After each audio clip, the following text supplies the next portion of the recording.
Seigneur, ta parole est grande, elle demeure à jamais. Ta parole est infaillible, rien ne peut la supprimer. Bienvenue, chers spectateurs, bienvenue à tous ceux qui nous regardent de partout dans le monde à un nouvel épisode de notre programme d'études quotidien Toute la Bible. Nous sommes arrivés dans notre étude au livre des psaumes, le deuxième livre poétique de l'Ancien Testament, au psaume chapitre 111, 112 et 113. J'espère de tout mon cœur que vous profitez de ce programme et je vous encourage aujourd'hui à ouvrir vos Bibles et à rassembler votre famille pour que tous bénéficient de la parole de Dieu vivante qui demeure éternellement. Nous sommes arrivés dans notre étude au psaume 111, 112 et 113. Et si vous avez manqué des épisodes précédents et vous voulez les voir, vous les trouverez tous en ligne sur notre chaîne YouTube. Vous y trouverez tous les épisodes précédents et vous pouvez aussi les sauvegarder et profiter de la parole de Dieu qui est entre vos mains. Je voudrais au début de l'épisode accueillir mon invité, le serviteur du Seigneur, frère Youssef Riyad. Bienvenue, frère Youssef. Merci beaucoup, frère Riyad. Nous accueillons aussi nos invités qui sont avec nous. Bienvenue à tous. Frère Youssef, quel est le sujet du psaume 111 ? En fait, je vais parler des psaumes 111 et 112 ensemble, parce qu'il y a une harmonie magnifique entre ces deux psaumes. Le psaume 111 nous parle de Dieu, et le psaume 112 parle du peuple. Psaume 111, Dieu que le peuple craint, et 112, le peuple qui craint Dieu. Dans cet ordre, ces psaumes parlent de Dieu et du peuple. Et je voulais prendre ces deux psaumes ensemble parce qu'ils sont très similaires dans leur structure et dans leur sens. Les deux psaumes commencent avec les mots « Louer l'Éternel ». Et puis, les deux psaumes contiennent 10 versets. Et les deux psaumes suivent une séquence alphabétique. Que veut dire psaume alphabétique ? Cela veut dire que le premier verset commence par la lettre A, le deuxième verset avec la lettre B, A, B, C, D, E, F, etc. Et rappelons-nous qu'il y a 22 lettres alphabétiques ou 22 lettres dans l'alphabet hébreu. Et ici, chacun de ces deux psaumes est divisé en 22 phrases. Il est vrai qu'ils comprennent 10 versets, cependant chacun des 8 premiers versets est divisé en 2 parties, donc 8 fois 12 égale 16, et les 2 derniers versets sont divisés en 3 parties chacun, donc 2 fois 3, 6, et 6 plus 16, ça nous fait 22. C'est le nombre de lettres dans l'alphabet hébreu.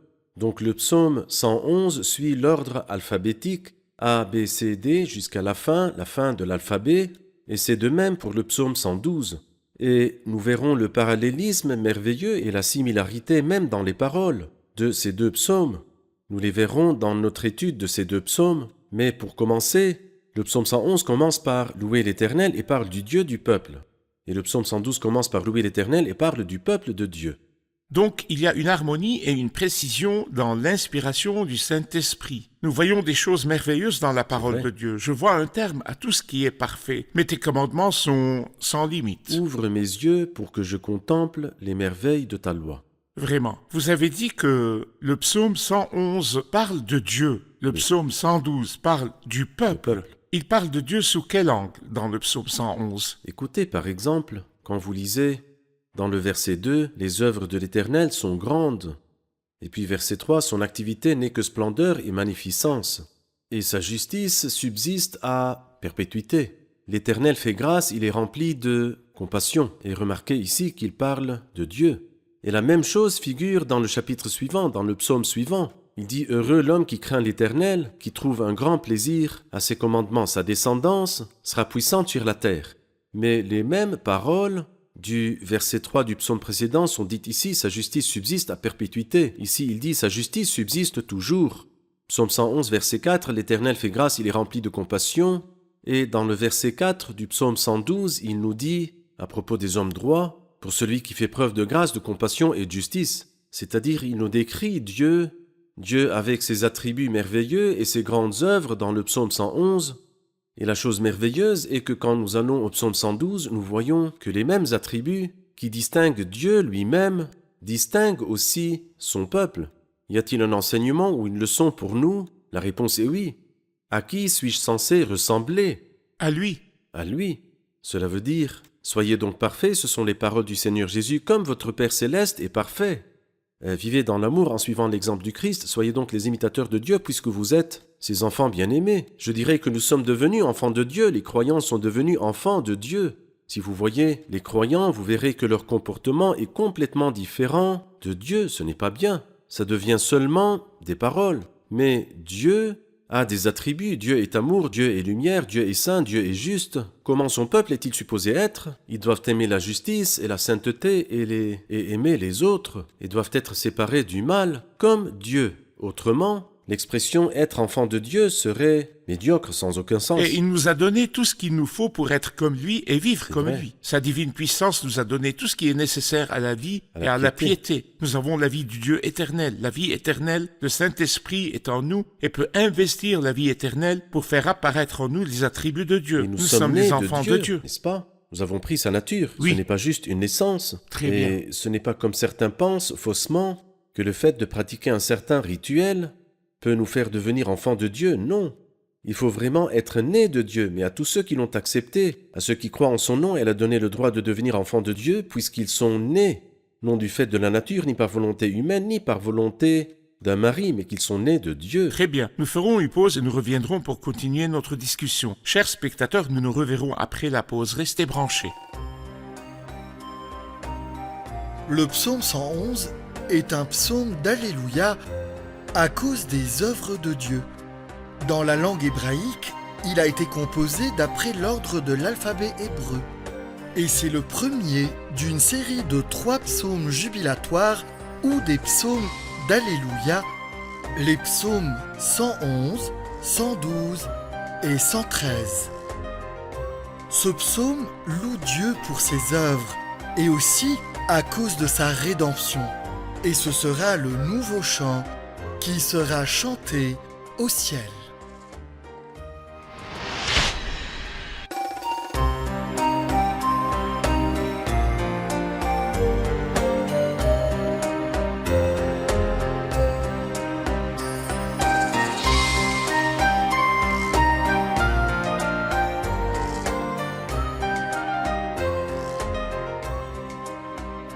Nous sommes de retour, chers spectateurs. Continuons notre étude des psaumes 111, 112 et 113.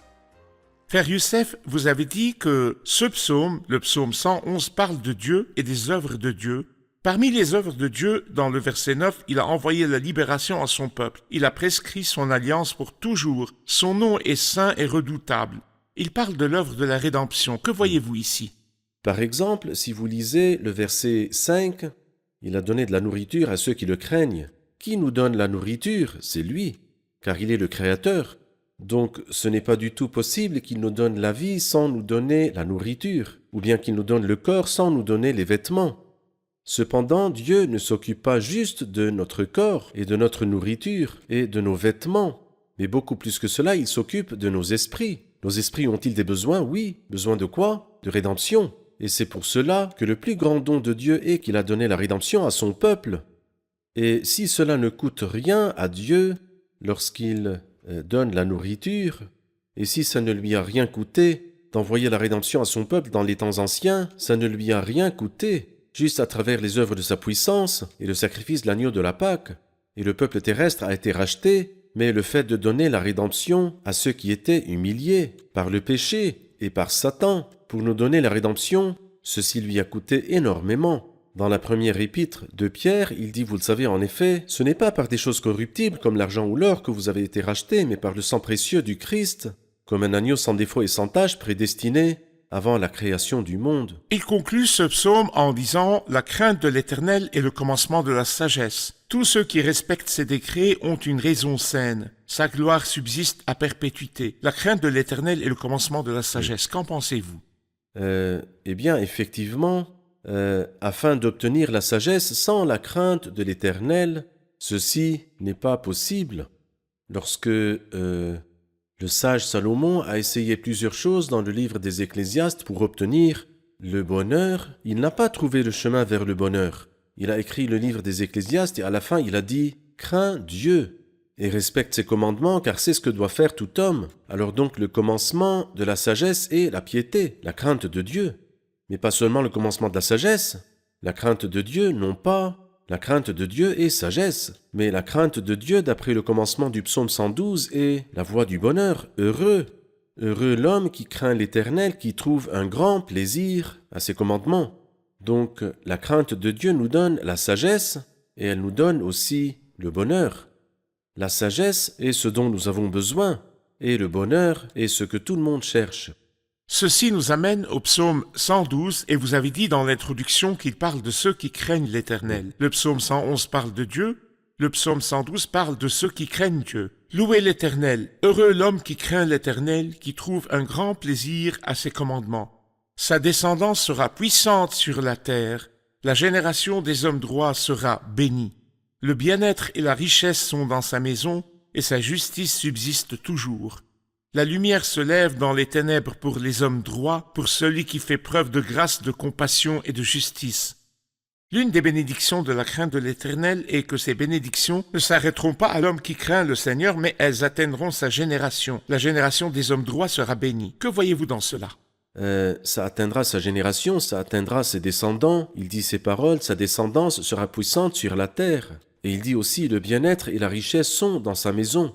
Alors donc je vois que la piété engendre la promesse de la vie dans le présent et aussi dans l'avenir. C'est pourquoi la chose la plus grande n'est pas de rechercher la piété pour obtenir la richesse.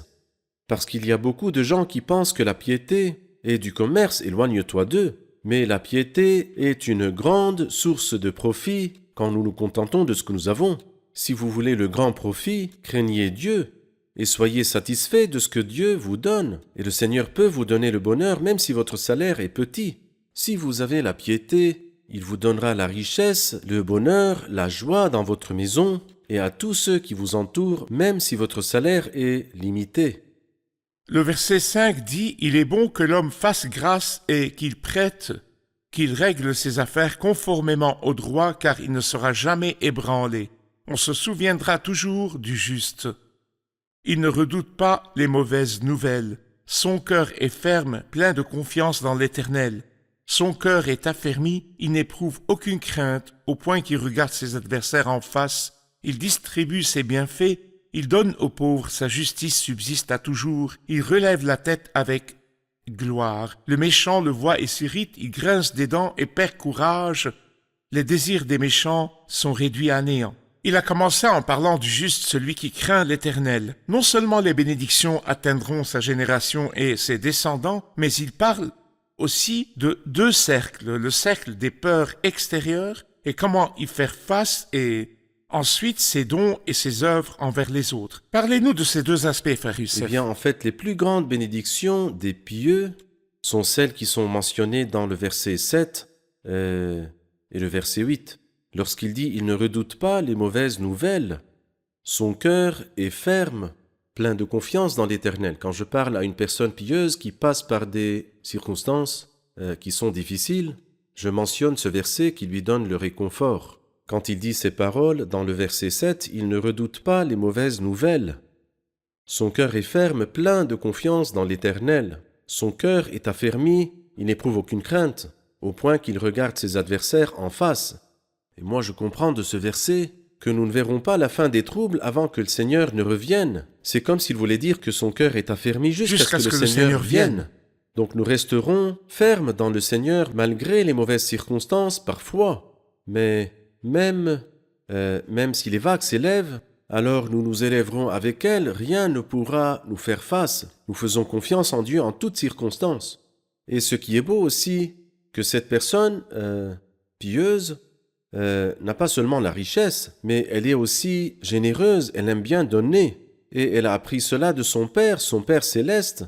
Le Père, notre Père, qui fait lever le soleil sur les méchants et sur les bons, et il fait pleuvoir sur les justes et les injustes. C'est-à-dire quand il donne généreusement et sans compter. Et de la même manière, le croyant doit être généreux. Ici, il dit, il distribue ses bienfaits, il donne aux pauvres. Sa justice subsiste à toujours.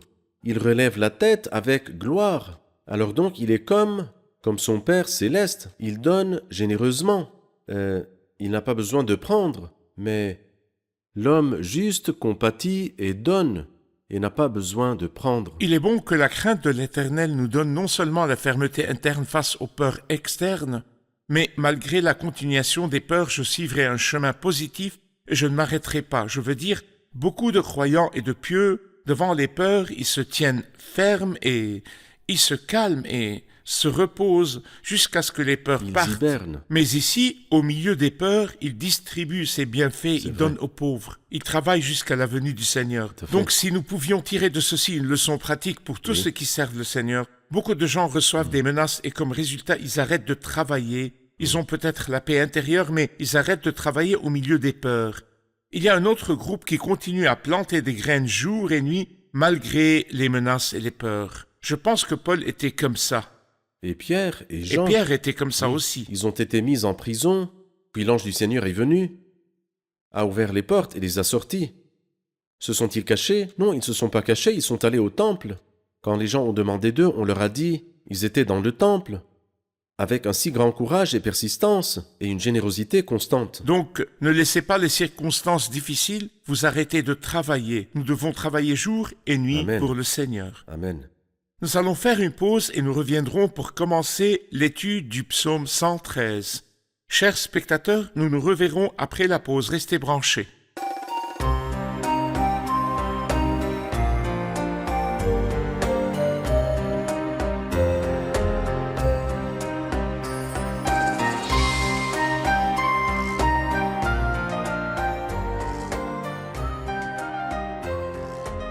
Nous sommes de retour, chers spectateurs, et nous commencerons l'étude du psaume 113.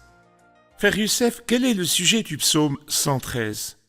Eh bien, remarquez que le psaume 111 commence par louer l'Éternel, et 112 commence par louer l'Éternel, et le psaume 113 commence et se termine par louer l'Éternel. Eh bien, dans le sujet de ce psaume, je vois deux idées, et je peux les appeler le doux très haut. Les personnages haut placés se préoccupent d'habitude des personnes importantes, mais lui s'occupe des misérables. Cette très grande personne, quand vous voyez une grande personne, eh bien, vous verrez souvent qu'elle n'acceptera pas de s'occuper des personnes pauvres et misérables. Dès que cette personne devient riche ou importante, elle oublie ce qu'elle était. Mais ce merveilleux Dieu dont il est dit que le nom de l'Éternel soit béni dès maintenant et pour toujours, du lever du soleil jusqu'à son coucher, que le nom de l'Éternel soit célébré, l'Éternel domine toutes les nations. Ce grand Dieu, ce Dieu très haut, est-ce qu'il est doux? Est-ce qu'il se préoccupe des misérables comme nous? La réponse est oui. Il dit, il s'abaisse pour regarder le ciel et la terre. De la poussière, il relève le faible. Et il dit, du fumier, il retire le pauvre pour les faire asseoir avec les grands de son peuple. Il donne une famille à celle qui était stérile, il fait d'elle une mère joyeuse. Au milieu de ses enfants, c'est notre Dieu très haut, le Dieu doux, qui n'a pas de pareil dans sa grandeur, et qui, quand il est venu, quand il est descendu, personne n'a pu arriver au niveau d'humilité qu'il a atteint. Très bien, ces paroles sont magnifiques. Nous prenons une question de nos invités. Allez-y, c'est à vous. Ma question se rapporte au verset 3 du psaume 112 qui dit « Le bien-être et la richesse sont dans sa maison et sa justice subsiste toujours. » Est-ce que la vie de l'homme juste est toujours pleine de richesses? Et qu'en est-il des croyants et des pieux dont la vie n'est pas remplie de richesses? Sont-ils des croyants ou non? C'est une bonne question. Allez-y, frère Youssef. Oui, eh bien, la richesse et le bien-être sont-ils liés aux gens pieux? La réponse est oui, mais de quelle manière? La réponse n'est pas « il y a beaucoup de personnes, comme certains le disent, l'argent achète la nourriture mais ne donne pas l'appétit.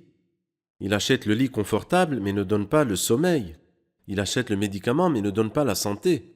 Il se peut que le Seigneur vous accorde une joie et une paix malgré les difficultés financières. Observez par exemple les croyants du Nouveau Testament. Est-ce qu'ils étaient tous des gens riches? Est-ce que les apôtres étaient riches?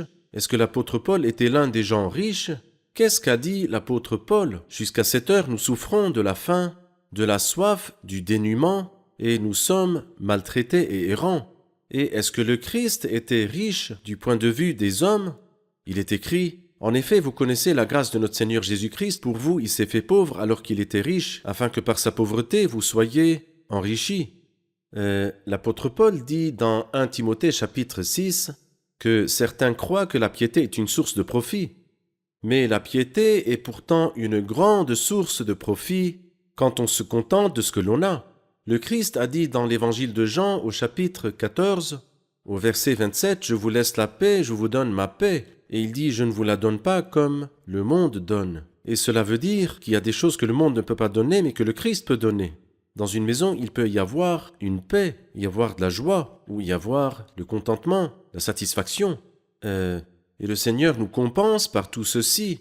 D'autres personnes ont des millions de dollars, et toute cette fortune ne leur donne pas la consolation ni le bonheur. Donc en effet, il y a vraiment le contentement, il y a le bonheur, il y a la paix dans la maison de l'homme pieux, dans la maison du juste. Cependant pas nécessairement comme le décrit l'Ancien Testament où toutes les bénédictions étaient charnelles et périssables. Donc la richesse et le bien-être dans l'Ancien Testament étaient des signes du contentement du Seigneur et de la piété de la personne. Mais vous voyez, de nos jours, si le croyant pieux fait face à la pauvreté ou à la maladie ou n'importe quel autre tourment, pour ainsi dire, est-ce que ça veut dire que sa foi n'est pas forte? En fait, l'apôtre Jacques nous dit l'opposé. Il dit que le frère de condition humble tire fierté de son élévation. Parce que Dieu n'a-t-il pas choisi ceux qui sont pauvres aux yeux du monde pour les rendre riches dans la foi et héritiers du royaume? Il a un autre type de richesse, non pas la richesse monétaire, mais une richesse dans la foi. Il dit car Dieu a choisi les pauvres de ce monde pour les rendre riches dans la foi. Et il n'y a parmi vous ni beaucoup de sages selon les critères humains, ni beaucoup de puissants, mais Dieu a choisi les pauvres de ce monde, les choses basses et méprisées du monde, celles qui ne sont rien pour réduire à néant celles qui sont. Et parfois Dieu est glorifié à travers la souffrance des croyants, et Bien sûr. la maladie des croyants, et la pauvreté des croyants.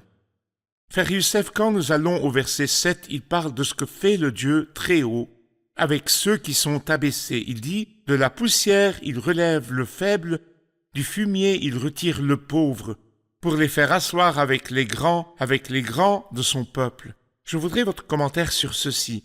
D'habitude, quand une grande personne traite avec les misérables, elle les opprime. Elle pourrait faire des choses, peut-être qu'elle les opprimera et peut-être qu'elle agira avec bonté, mais les actes de bonté seront juste ce qui est nécessaire dans cette situation et elle continuera son chemin. Mais ici, le Très-Haut s'est humilié pour relever le pauvre du fumier. Ici, il dit que c'est pour les faire asseoir avec les grands de son peuple. Donnez-nous une idée concernant la position où ils ont été mis par Dieu, chacun de ses enfants. Eh bien, nous avons parlé tout à l'heure de 2 versets. Dieu n'a-t-il pas choisi ceux qui sont pauvres aux yeux du monde pour les rendre riches dans la foi et héritiers du royaume qu'il a promis à ceux qui l'aiment? Quand nous lisons par exemple à propos d'un mendiant appelé Lazare dans Luc 16, et ce pauvre est mort, et il a été porté par les anges au sein d'Abraham, et le riche, qui jouissait de son statut tous les jours, était envieux à cause de cela et a dit « Envoie Lazare pour qu'il trempe le bout de son doigt dans l'eau afin de me rafraîchir la langue, car je souffre cruellement dans cette flamme. » Il était retiré littéralement du fumier, afin de s'asseoir dans le sein d'Abraham. Et c'est ce que Dieu a fait. Lorsque il dit que Dieu a choisi les choses basses, il a choisi les choses méprisées du monde, celles qui ne sont rien. Pourquoi nous a-t-il choisis? Pour que nous devenions conformes à l'image de son Fils. Moi, je vois dans ce verset ce que Dieu a fait avec nous-mêmes, nous les croyants. Nous étions, d'après les standards humains, et beaucoup d'entre nous étaient dans cette situation, et même ceux qui ne l'étaient pas n'en étaient pas très loin du fumier, de la saleté. Le fils prodigue aurait voulu se nourrir des carottes que mangeaient les porcs, mais personne ne lui en donnait. Mais à son retour chez son père lui a donné son plus beau vêtement, un anneau, des sandales, et a offert le veau égraissé. C'est glorieux, n'est-ce pas? C'est une image de ce que Dieu a fait pour nous. Il nous a retirés du fumier, il nous a retirés de la bassesse, de la boue, et nous a fait asseoir avec les princes de son peuple. Et le temps viendra où régnera le Christ. Nous régnerons avec lui, parce que si nous persévérons avec lui, nous régnerons aussi avec lui. Nous serons avec lui dans la gloire et le règne. Merci, frère Youssef, que Dieu vous bénisse. Nous allons réviser l'épisode avec nos invités. Qu'avons-nous appris aujourd'hui? Je remercie vraiment Dieu pour sa grâce et son amour. Il relève vraiment les faibles de la poussière et élève les pauvres du fumier pour les faire asseoir avec les grands de son peuple. Vraiment. C'est sage pour nous de craindre Dieu parce que nous avons vu dans un psaume précédent ce que Satan ferait de l'homme quand il s'assied à sa droite et comment il le mène à une destinée horrible. Mais malgré le fait que nous connaissons tous l'histoire de Satan, il nous trompe toujours. Personnellement, je voudrais mémoriser les psaumes 111 et 112 pour que quand je suis dans une position où je dois choisir mon camp, je me rappelle les bénédictions du croyant dans le psaume 112 et je me rappelle le Dieu que nous adorons et comment je suis supposé être comme lui, comme nous le voyons dans le psaume 111. Merci, que Dieu vous bénisse. Merci, frère Youssef. Que Dieu vous bénisse. Chers spectateurs, je voudrais vous laisser avec le verset 7 du psaume 112. « Il ne redoute pas les mauvaises nouvelles. Son cœur est ferme, plein de confiance dans l'Éternel. Gardez courage, mes frères croyants, laissez ces paroles vous encourager, appuyez-vous sur les promesses de Dieu, et sachez que le Seigneur est suffisant pour affermir votre cœur. Que Dieu vous garde.